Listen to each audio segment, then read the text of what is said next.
I'm Laurel Miller and I was diagnosed with Parkinson's disease 8 years ago. Parkinson's is a progressive condition of brain degeneration resulting in tremors, stiffness and slowness of movement. It also causes a host of non-motor symptoms. Existing treatments can alleviate some symptoms, but they become less effective over time and do not alter the course of the disease. Today I'm talking to neurologists Professor Tom Foltynie from UCL and Dr Camille Carroll from the University of Plymouth about a new approach to clinical trials in Parkinson's disease. It hopes to speed up the discovery of a disease-modifying therapy, something that is urgently awaited by the Parkinson's community. Tom, Parkinson's disease is the fastest growing neurological condition in the world. Why haven't we found a drug to slow down or stop Parkinson's? A number of trials have tried, but thus far none have been successful. What's frustrating is the length of time it takes just to assess one treatment. The way clinical trials are currently set up, treatments are tested one at a time, and the trial process is repeated as it passes through the different clinical phases, making it a very lengthy and inefficient process.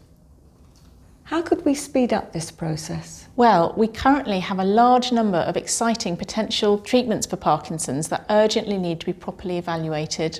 And our plan is to set up a multi-arm trial that can assess several treatments at the same time simultaneously. We will continue the treatment arms that look encouraging until we have enough data to lead to the formal approval of a treatment. If a treatment arm does not look encouraging at the initial evaluation of the data, then that arm will be dropped and that arm will be replaced with a new possible treatment option without any delay being incurred. This has multiple advantages, including getting answers about multiple drugs or treatments quickly, needs fewer patients to be treated with placebo, and it saves a lot of time in terms of getting permissions. Overall, this is cheaper for the research funders, whether charity, taxpayers or the commercial sector. This sounds like a promising approach, so why hasn't this been done before?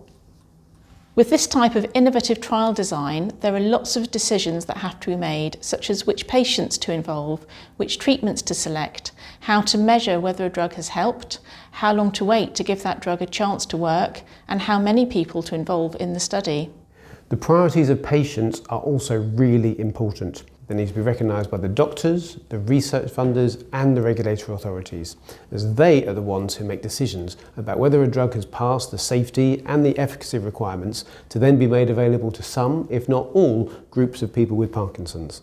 That sounds like a daunting task. How can we address this? We're very grateful to have received funding from the Edmund J. Safra Foundation to set up the EJS ACT-PD initiative and formally address these challenges. We've assembled multiple expert groups to focus on the different decisions required to produce the trial. These include prioritising which 3 or 4 drugs to test first, deciding how best to measure whether the drug is working, considering how we best design the trial and explore what infrastructure exists and is needed to recruit people into the trial, planning how to support its funding and sustainability in the long term. We've also got the assistance of the Medical Research Council Clinical Trials Unit, dedicated staff analysing data from previous trials so we can be confident that we're making the very best decisions. More than 75 people are contributing to making these decisions. Most importantly, each of the groups include people with Parkinson's or their care partners to ensure that the patient perspective is included in every single decision and that the trial remains centred and focused on patient needs. We're ensuring that we consider people of different ages, genders, ethnicities and localities in these decisions, not assuming that every person with Parkinson's feels the same. We're going to start the trial in the UK, but we're hoping that successful setup and delivery will inspire colleagues in other countries and across the world to set up similar multi-arm, multi-stage trials. So, when do you expect to launch the trial?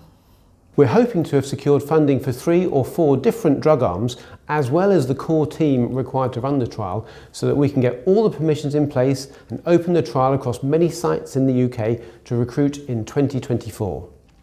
We're setting up a website and a communications group who will ensure that stakeholders, everyone involved or who might be impacted by the Parkinson's research that we're hoping to carry out, are able to keep up to date with our progress, ask questions and ultimately get involved.